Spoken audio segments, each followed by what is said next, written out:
Assalamualaikum warahmatullahi wabarakatuh. Perkenalkan, saya Naufal Hilmi dari Perancangan Pengalaman Pengguna Kelas C Fakultas Ilmu Komputer Universitas Brawijaya.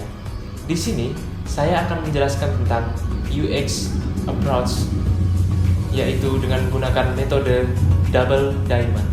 Apakah Double Diamond itu? Mari kita simak videonya.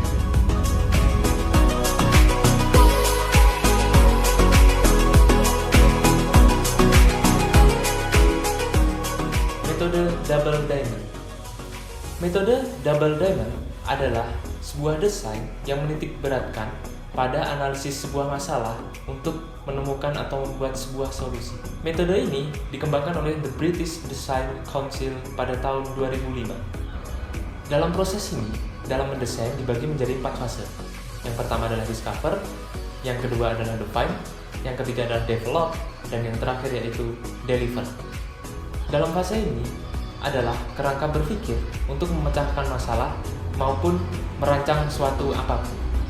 Mulai dari merancang bisnis, membuat model bisnis, menciptakan produk, sampai merencanakan hidup atau finalisasi dari produk tersebut.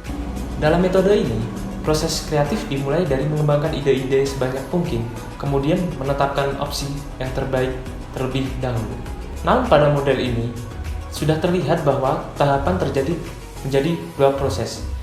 Yang pertama, yaitu adalah doing the right thing atau diamond 1 atau diamond pertama yang berisi discover dan define.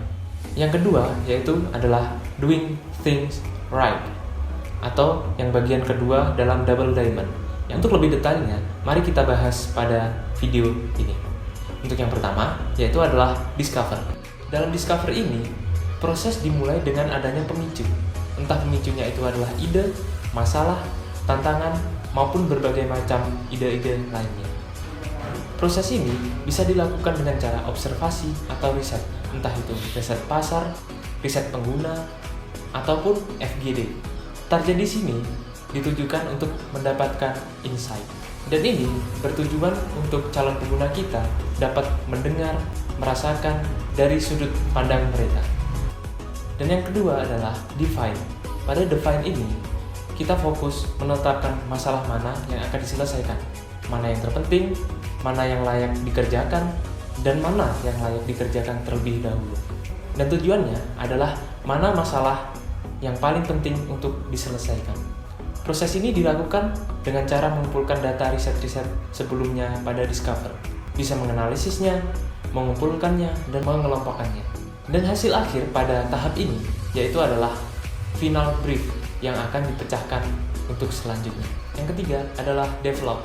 Dalam develop ini berfungsi untuk proses mengembangkan solusi yang mungkin. Proses ini dimulai dari mengumpulkan ide-ide kreatif, kemudian dilanjutkan untuk brainstorming, dan selanjutnya akan dilakukan evaluasi.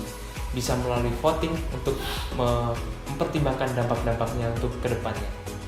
Yang terakhir adalah deliver. Proses akhir di mana sebuah produk dibuat dan siap difinalisasi, diproduksi, dan diluncurkan ke pasar. Dalam tahap inilah prototype atau mock-up atau storyboard dapat dibuat, diuji, dan diproses setelah iterasi dilakukan.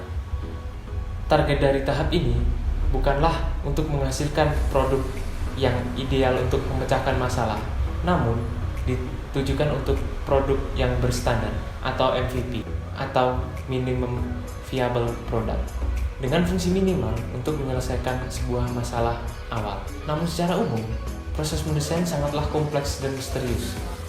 Desainer ahli juga mengatakan sebagai feeling, sense design, bakat, dan sebagainya.